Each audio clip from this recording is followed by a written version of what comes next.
Ito na po yung aking 45 days.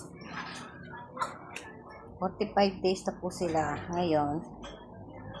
Yung iba pala nabenta ko na. Ngayon ko lang napiplex. Ito na lang yung mga natira doon sa 25 na piraso. Pinag-iwalay ko sila kasi ang lalaki na nila. Siksikan sila. Dati nung dahil hindi ko pa nabibenta, siksikan sila dyan.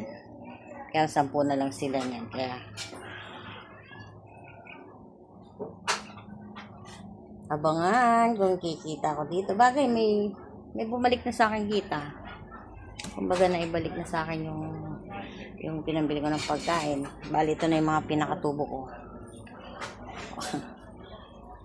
Siya, mga loads. Hindi naman masyadong magastos nandito.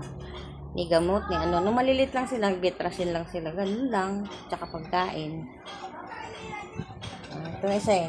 Hindi dumito sa kakakain. Hindi naman lumalaki. Ayun na malaki mga loads.